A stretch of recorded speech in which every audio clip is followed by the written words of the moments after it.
Comment obtenir une représentation de l'altimétrie, c'est-à-dire les courbes de niveau représentant les reliefs d'un terrain, d'une ferme, d'un site, à partir des données mises à disposition librement par l'Institut géographique national français? Bonjour, je suis Simon Ricard du bureau d'études et de formation Permalab. Cette vidéo est extraite de notre formation mixte digitale Hydrologie régénérative, Keyline Design, gestion de l'eau en agriculture et dans le paysage. Disposer de la topographie de son terrain est essentiel pour tout projet d'aménagement ou plantation, et tout particulièrement dans une approche d'agroécologie, agroforesterie ou permaculture, dans lesquelles la gestion de l'eau et des écoulements d'eau en particulier est une clé pour la mise en œuvre d'un écosystème régénératif qui saura conserver bénéfiquement l'eau, comme gérer les excédents. Le relevé topographique peut être réalisé par un professionnel avec les avantages de la précision issue de l'arpentage du terrain et la représentation de l'ensemble des éléments du terrain ou paysage. C'est en revanche un investissement non négligeable et il est beaucoup de situations cependant où le relevé altimétrique est suffisant et une bonne base de travail pour la conception de son projet. En France, une manière simple mais limitée d'obtenir ce relevé altimétrique est d'utiliser le site Géoportail. En saisissant l'adresse de son lieu, on obtient une vue satellite. Pour l'exemple, cette prairie de 8 hectares en Dordogne, que l'on peut compléter d'un ensemble de données cartographiques issues de la base de données regroupée dans ce menu Carte. Si l'on active par exemple la carte topographique de l'IGN, on obtient notamment les courbes de niveau figurant le relief, ce qui nous intéresse, mais celles-ci ne sont représentées que tous les 5 mètres d'altitude, ce qui est souvent insuffisant pour une représentation précise du relief, comme ce que l'on peut obtenir avec des courbes de niveau tous les 2 voire 1 mètre d'altitude, comme sur cet exemple de cette même prairie de 8 hectares. En outre, si l'on peut jouer sur les transparences des couches pour faire apparaître une vue aérienne de notre parcelle avec les courbes de niveau, on se retrouve cependant avec les autres éléments de la carte topographique en impression, ce qui n'est pas l'idéal pour éditer les plans. Pour obtenir des courbes de niveau plus précises, on va utiliser ce qu'on appelle des données raster issues des services de l'IGN et désormais disponibles librement depuis le début 2021. Pour cela, on va procéder en 3 étapes et avec 3 ressources et outils différents. Le site GeoService pour trouver les données sources d'altimétrie, les données raster, le logiciel FileZilla pour assurer le téléchargement des données relativement lourdes et stockées sur des serveurs FTP, le logiciel libre QGIS pour créer les courbes de niveau à partir des données raster, et une dernière étape permettra, si l'on souhaite, de vérifier la précision des sources de données de l'IGN.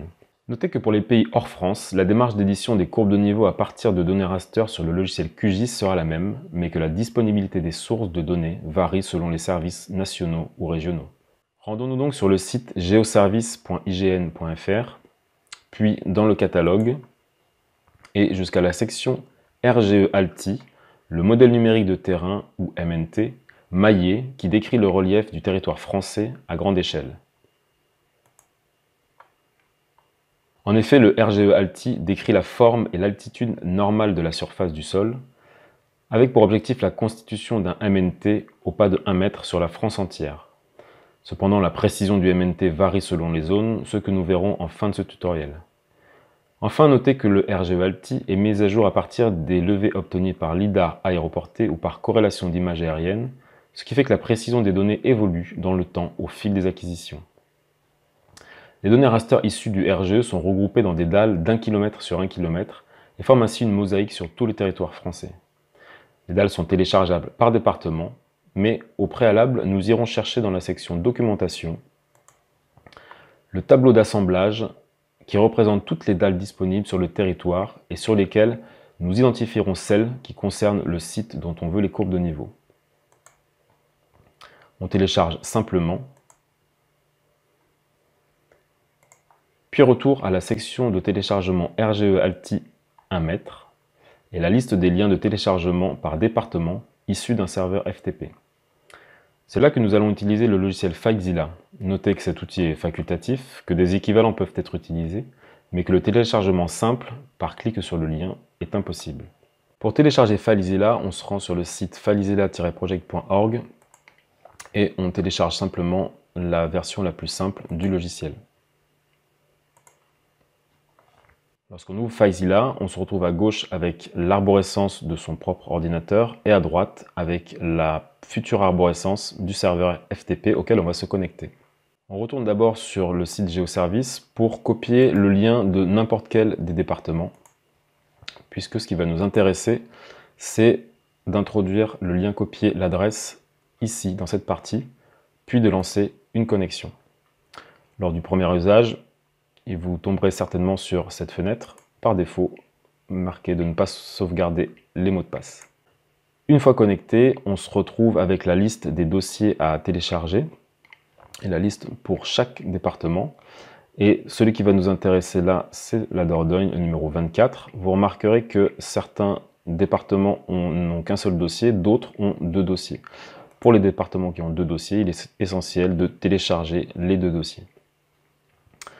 On télécharge par simple glisser dans le dossier que vous souhaitez pour réceptionner le téléchargement. Le téléchargement se lance.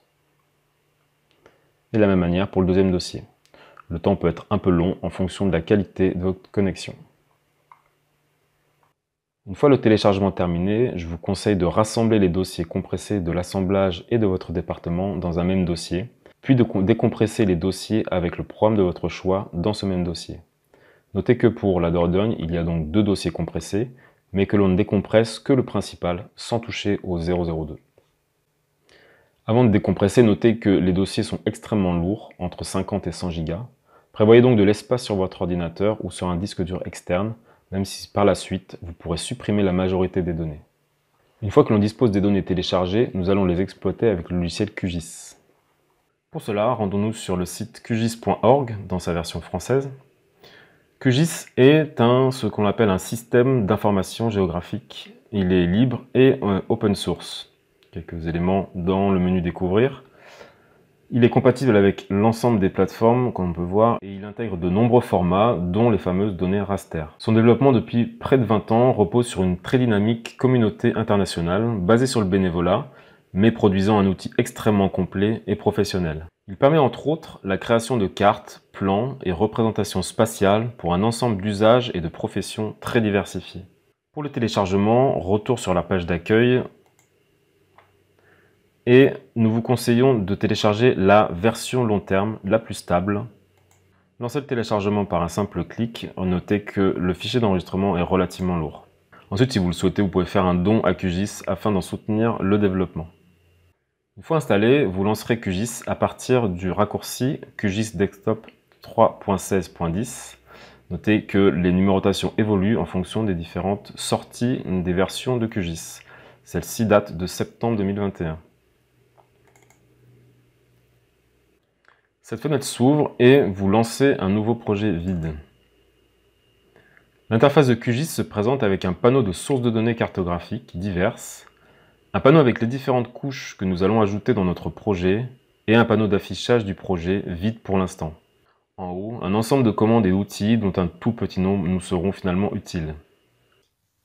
Pour illustrer le fonctionnement de QGIS, on peut par exemple ajouter la source OpenStreetMap dans nos couches par simple glisser entre les 2 panneaux. OpenStreetMap est un système de cartographie mondiale open source et ça nous permet de voir la carte du monde dans une projection dite pseudo-Mercator. Le système de projection ou système de coordonnées de référence, SCR, est essentiel en cartographie. Il est le premier paramètre que nous allons régler à partir de cette commande qui permet d'accéder au menu SCR du projet. On voit que le SCR actuel du projet est bien pseudo-Mercator et on reconnaît l'affichage actuel.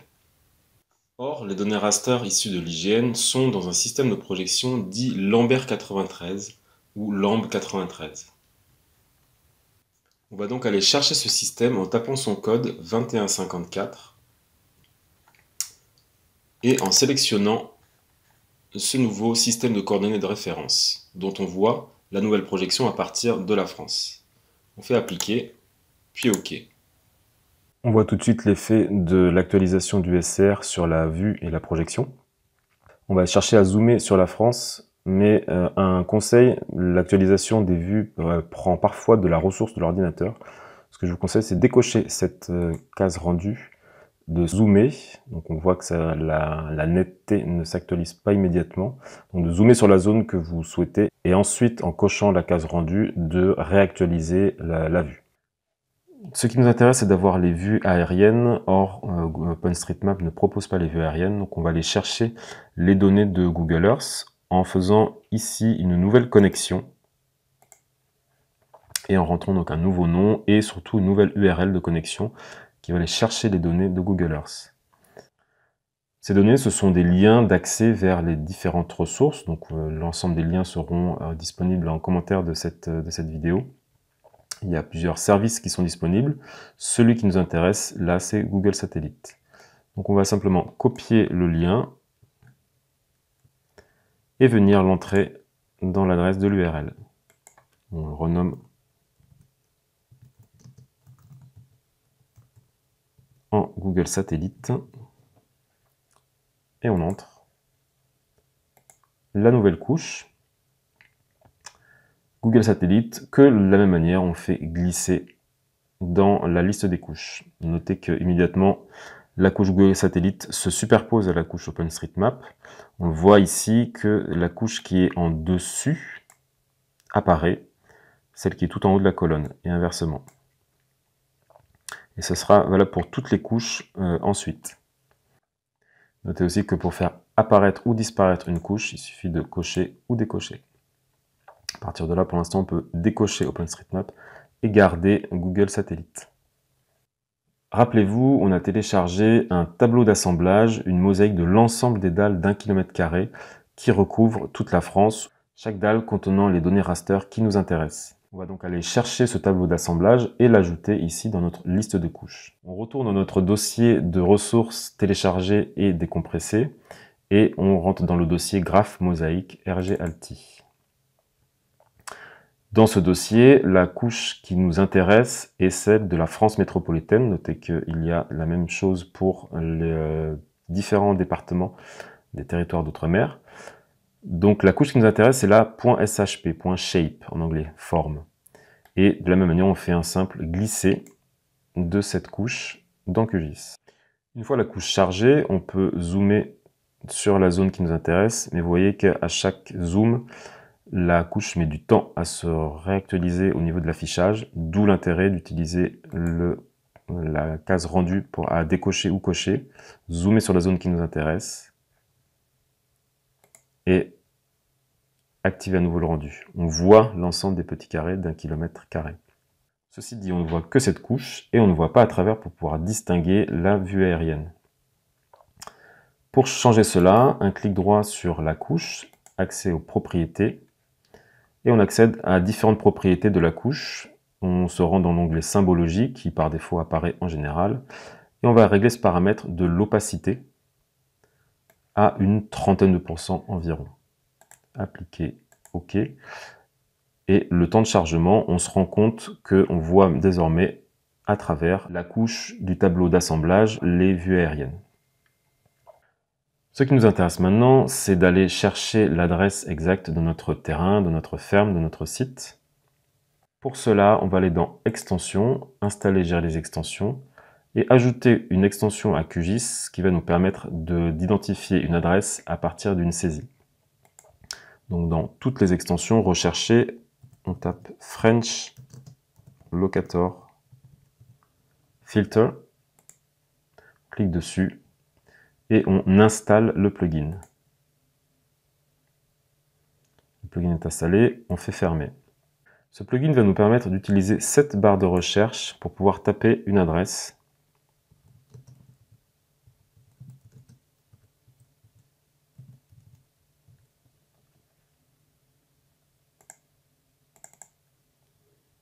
Et que QGIS aille directement la chercher. On reconnaît notre prairie de 8 hectares en Dordogne. En dézoomant, on voit par transparence les différentes dalles de données raster qui sont au-dessus de notre site. Par rapport à votre terrain, votre site, votre ferme, vous repérez l'ensemble des dalles qui vous intéressent, qui sont au-dessus de votre site. Ensuite, on va aller identifier le numéro de chaque dalle avec cette commande « Identifier les identités » qui ouvre ce panneau à droite. Et lorsqu'on clique sur une dalle, apparaît à droite un ensemble d'informations dont le nom avec le numéro de la dalle qui nous intéresse. on note ce numéro et on fait de la même manière pour les autres dalles qui nous intéressent.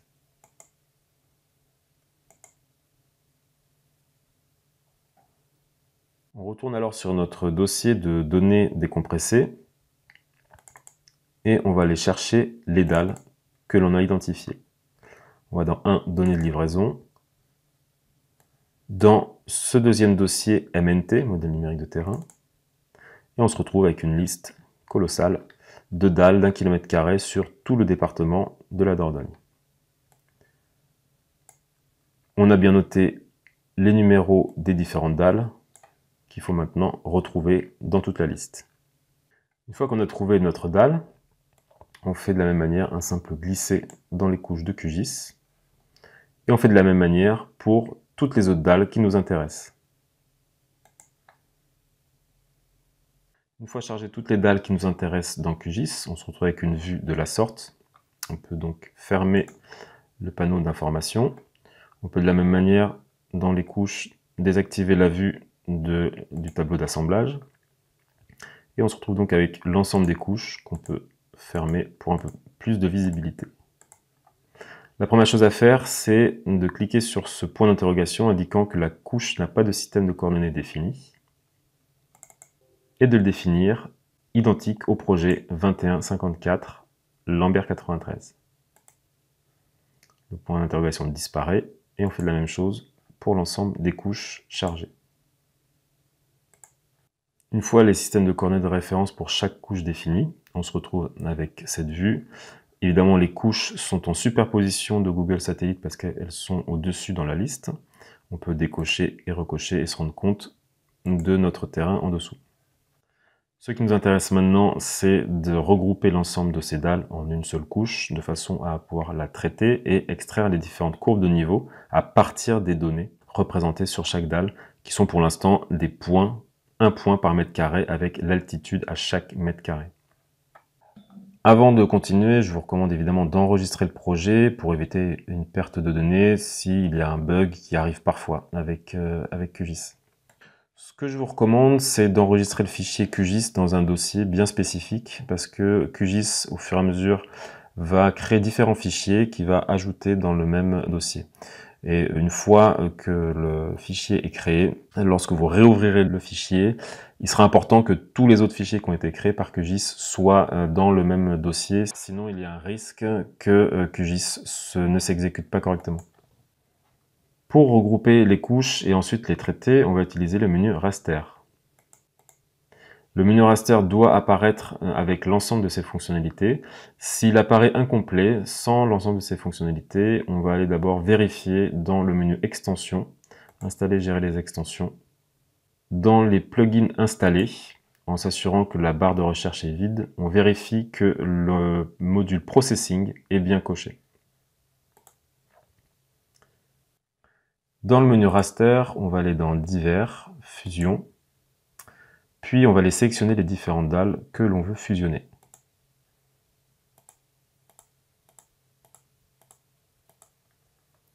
On fait exécuter.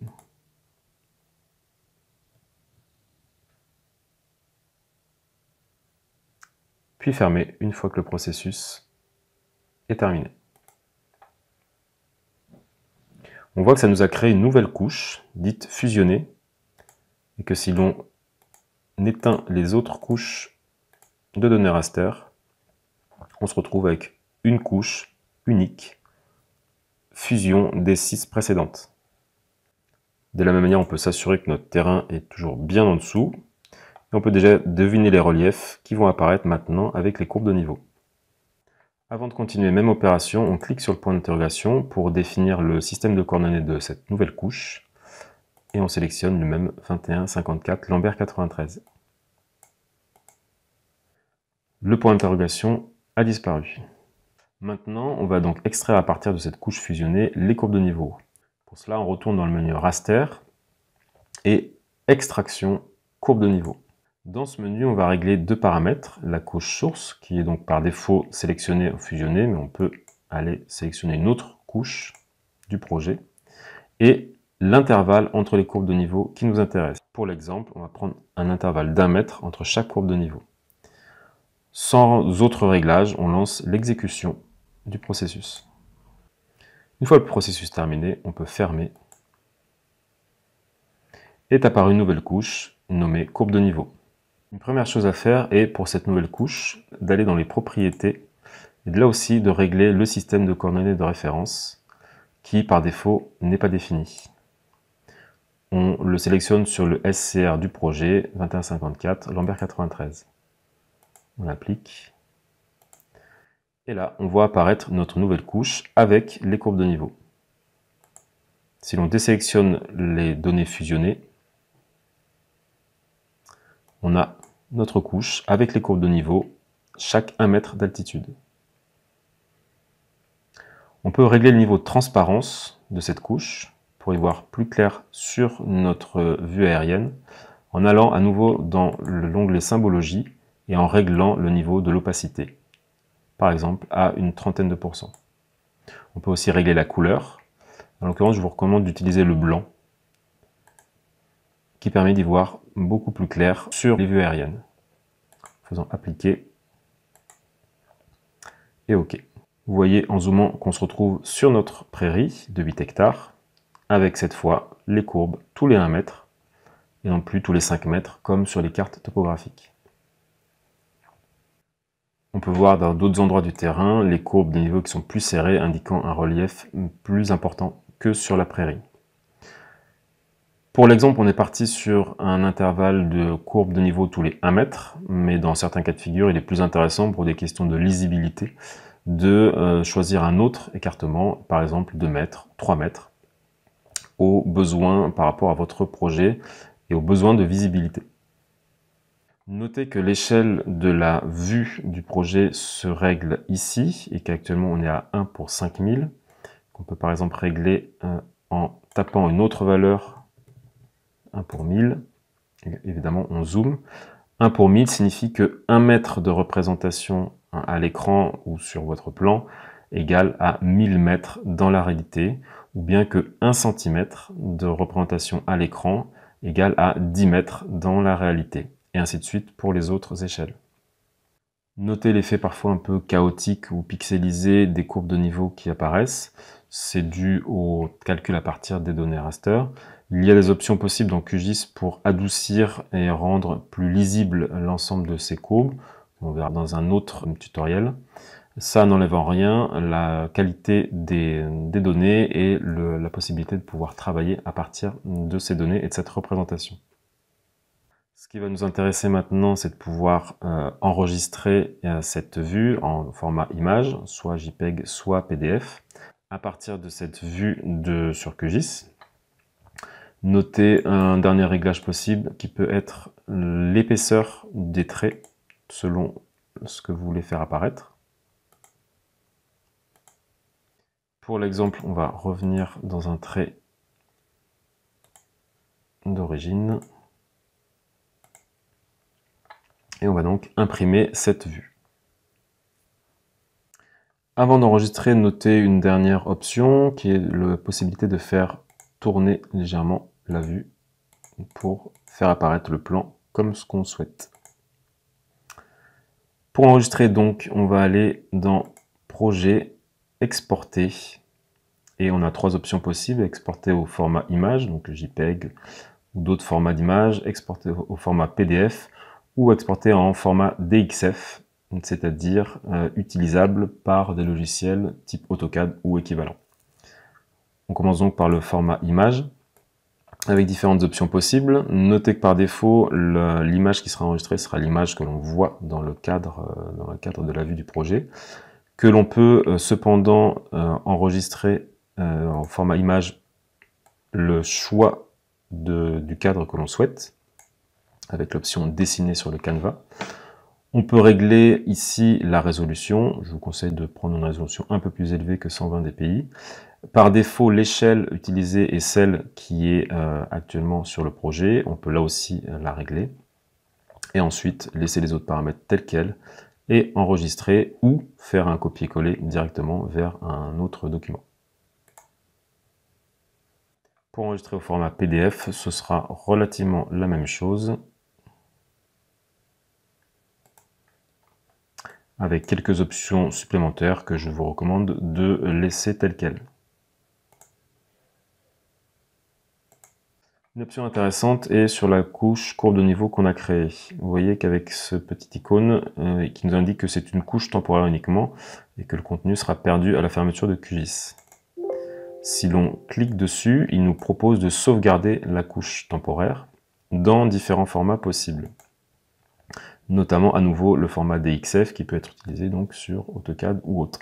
Si vous souhaitez pouvoir seulement sauvegarder la couche dans le projet QGIS, je vous conseille d'utiliser le format ESRI Shapefile, de donner un nom au fichier et de lui donner un dossier de localisation qui sera le même que le projet, que celui pour le projet QGIS. Une dernière option intéressante est de l'enregistrer au format KML qui est exploitable par Google Earth. Pour l'exemple,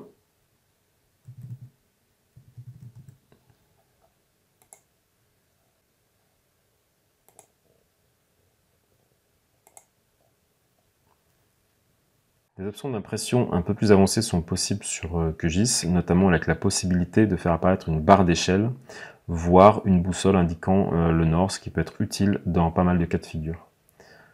Pour cela, on se rend dans Projet, Nouvelle mise en page, et on affecte un nom à cette nouvelle mise en page. Cela ouvre cette fenêtre qui va nous permettre de régler différents paramètres d'impression. Un des premiers réglages à effectuer, peut-être sur la taille du format d'impression, par un clic droit, propriété de la page, nous emmène dans cet onglet avec différents paramètres qui permettent notamment de régler la taille de la page d'impression en différents formats possibles. Cette barre d'outils sur le côté va nous permettre d'éditer la carte telle qu'on veut l'imprimer. L'ensemble de ces fonctions, on les retrouve notamment dans le menu en haut. Le premier outil qu'on va utiliser, c'est celui-là, ajouter une carte, qui va nous permettre, avec la croix là, de définir un emplacement pour faire apparaître la carte de notre projet. Deux options sont à partir de là possibles. Sélectionner ou déplacer un objet qui permet de sélectionner l'objet que l'on vient d'ajouter. Et si l'on veut faire bouger le contenu de notre carte, de notre vue, on sélectionne celui-là, déplacer le contenu de l'objet, qui nous permet de déplacer le fond, le contenu, sans toucher à la position de l'objet sur la carte. Dans les propriétés de l'objet, ici aussi, on peut régler l'échelle de la vue. Par exemple, zoomer légèrement sur notre prairie jusqu'à obtenir la vue qui nous convient. Là aussi, on peut régler la rotation en fonction de l'angle que l'on souhaite obtenir.